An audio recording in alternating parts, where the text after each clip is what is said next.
ఓకేనా? ఈ అంశాల ప్రకారం మనం నమోదు చేయాలి. ఈ ఖాతాను తయారు చేసేటప్పుడు పవన్ ప్రయోజనం పొందుతున్నాడా, ప్రయోజనం ఇస్తున్నాడా అనే అంశాన్ని దృష్టిలో పెట్టుకోవాలి. ప్రయోజనం పొందినట్లయితే డెబిట్ వైపు రాయాలి, ప్రయోజనం ఇచ్చినట్లయితే క్రెడిట్ వైపు రాయాలి. ఎవరి ఖాతా తయారు చేస్తున్నాం? ఇక్కడ పవన్ ఖాతా తయారు చేస్తున్నాం కాబట్టి పవన్ సంబంధించిన అంశాలు మాత్రమే ఇందులో వస్తాయి, వేరే వాళ్ళ అంశాలు ఇందులో రావు. అదేవిధంగా పవన్ ప్రయోజనము పొందుతున్నాడు అంటే డెబిట్ వైపు రాయండి, ప్రయోజనం ఇస్తున్నాడు అంటే క్రెడిట్ వైపు రాయండి. ఓకే, పవన్ ఖాతా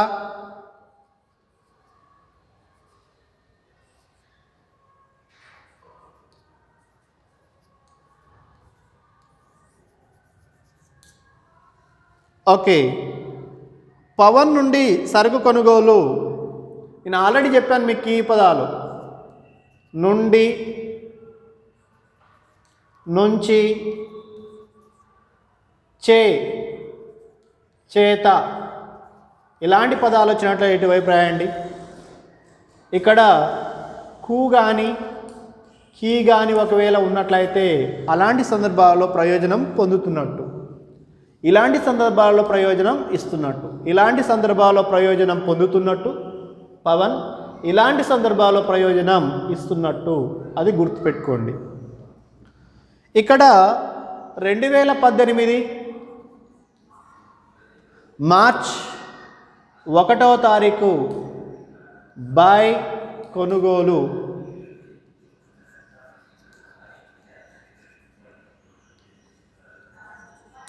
అమౌంట్ ఎంతంటే 38,000 రూపాయలు. ఇది ఫస్ట్ వ్యవహారం. పవన్కు చెల్లించిన నగదు చెల్లిస్తున్నాం కాబట్టి కంపల్సరీగా ఇక్కడ వైపు రాయాలి.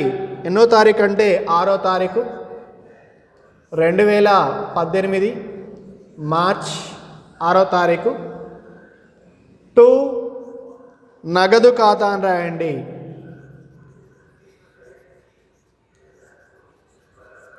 ఈ సందర్భంలో పవన్ ప్రయోజనం పొందుతున్నాడు కాబట్టి ఇటువైపు రాస్తాము. అమౌంట్ ఎంతంటే 5,000 రూపాయలు. నెక్స్ట్ 10వ తారీఖు పవన్కు వాపస్ చేసిన సరుకు, 10వ తారీఖు టు కొనుగోలు వాపసులు,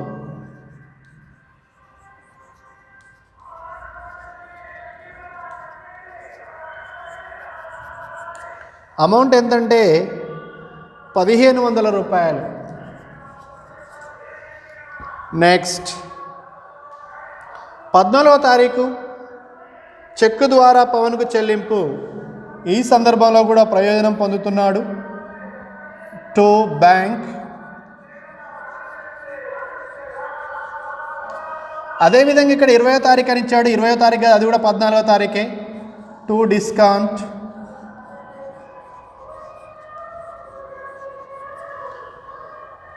బ్యాంక్ ఏమో 6,800 రూపాయలు, డిస్కౌంట్ ఏమో 500 రూపాయలు. నెక్స్ట్ 26వ తారీఖు రాదు కానీ 28వ తారీఖు వస్తుంది, క్రెడిట్ వైపు వస్తుంది. 28వ తారీఖు బై కొనుగోలు ఖాతా, అమౌంట్ ఎంతంటే 8,000 రూపాయలు. ఎటువైపు ఎక్కువగా ఉందో అటువైపు మొత్తాన్ని టోటల్ చేయండి. ఫస్ట్ 46,000 రూపాయలు. నెక్స్ట్ 46,000 రూపాయలు మొత్తం డెబిట్ వైపులో కూడా వేస్తాం. ఈ 46,000 రూపాయలకు ఈ డెబిట్ వైపు ఉన్న మొత్తానికి తేడా ఎంతో దాన్ని ఎటువైపు తక్కువగా ఉంటే అటువైపు రాయాలి, ఎటువైపు తక్కువగా ఉంటే అటువైపు రాయాలి. సరే, ఇక్కడ టోటల్ చూద్దాం. డెబిట్ 46,000 రూపాయలు, ఇక్కడ 5, 6, 12 12,000 రూపాయలు. నెక్స్ట్ 13,800 13,800.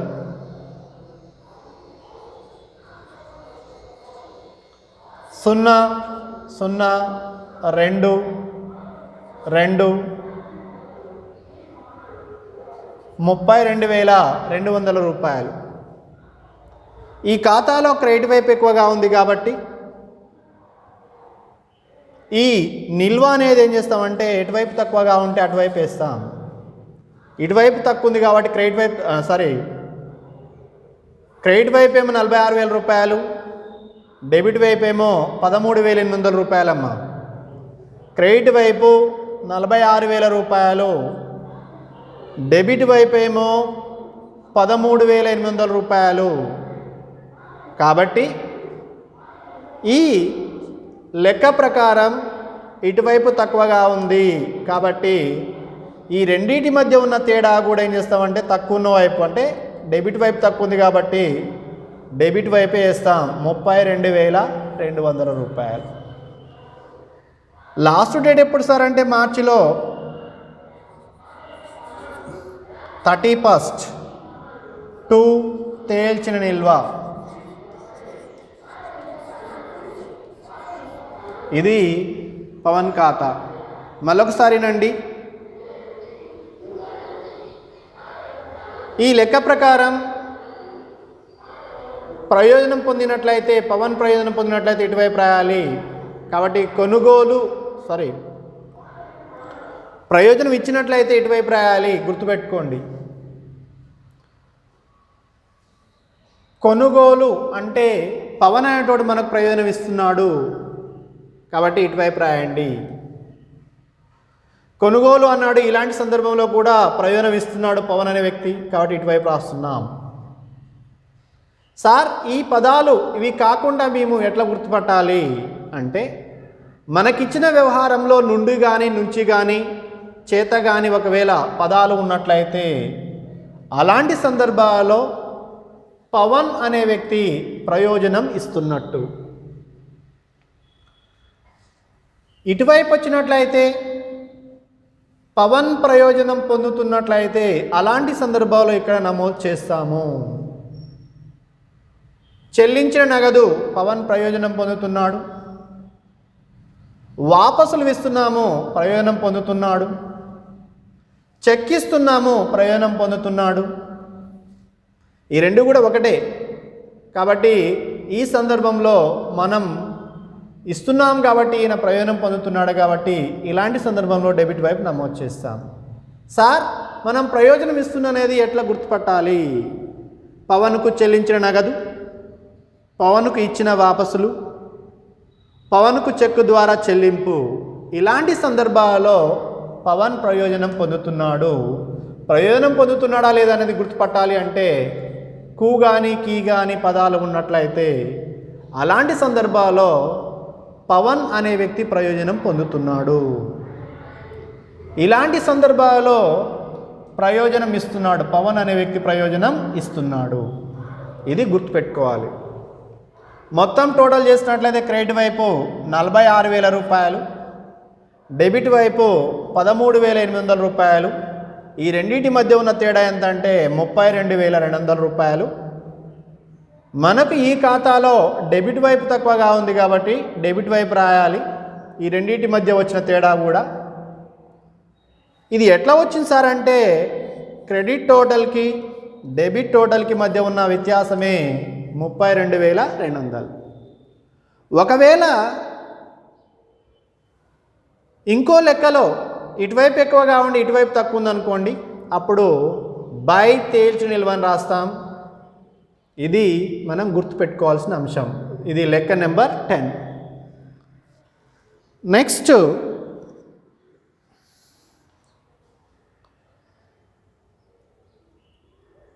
లెక్క నెంబర్ 11 తీసుకున్నట్లయితే ఇందులో సుధా ఖాతా.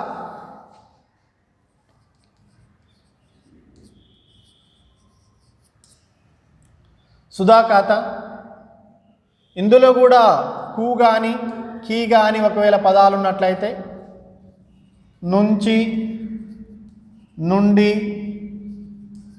చేత, చే అనే పదాలు ఉన్నట్లయితే అలాంటి సందర్భాల్లో కూడా మనం కూకి ఉన్నట్లయితే ఇటువైపు రాస్తాం, నుంచి ఉన్నట్లయితే అటువైపు రాస్తాం. ఓకే అమ్మా. సుధ నుండి రావాల్సిన మొత్తం 2018 ఫిబ్రవరి 1 2 తెచ్చిన నిల్వ అమౌంట్ ఎంతంటే 8,000 రూపాయలు. నెక్స్ట్, సుధకు అమ్మిన సరుకు కు అనే పదం ఉంది. ఈ సందర్భంలో సుధ ప్రయోజనం పొందుతుంది కాబట్టి అమ్మకాల ఖాతా అంటాం. అమౌంట్ ఎంతంటే 11,000 రూపాయలు. నెక్స్ట్, తర్వాత సుధ వాపస్ చేసిన సరుకు, అంటే సుధ వాపస్ చేస్తే మనకు వచ్చినట్టే కదా, అంటే ఆమె ఇచ్చినట్టు. ఆమె పాయింట్ ఆఫ్ వ్యూలో సుధ వాపస్ చేసిన సరుకు ఇటువైపు రాయండి. 12th బై అమ్మకాల వాపసుల ఖాతా. అమౌంట్ ఎంతంటే 4,000 రూపాయలు.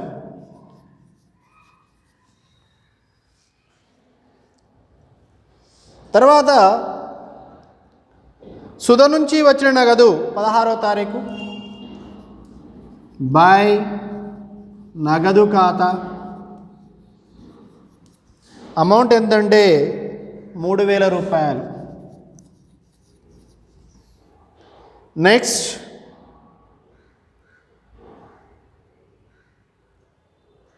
సుధ నుంచి వచ్చిన చెక్కు, ఇది కూడా క్రెడిట్ వైపే, 22వ తారీఖు బై బ్యాంకు ఖాతా. ఈ సందర్భంలో కూడా సుధా ప్రయోజనం ఇస్తుంది కాబట్టి క్రెడిట్ వైపు రాస్తాం. 6,000 రూపాయలు. నెక్స్ట్, లెక్కలో సుధా ఖాతా 10% డిస్కౌంట్తో పరిష్కరించడమైంది లేదా పరిష్కారమైంది అన్నాడు. ఇలాంటి సందర్భంలో ఏం చేస్తామంటే ఫస్ట్ టోటల్ ఫైండ్ అవుట్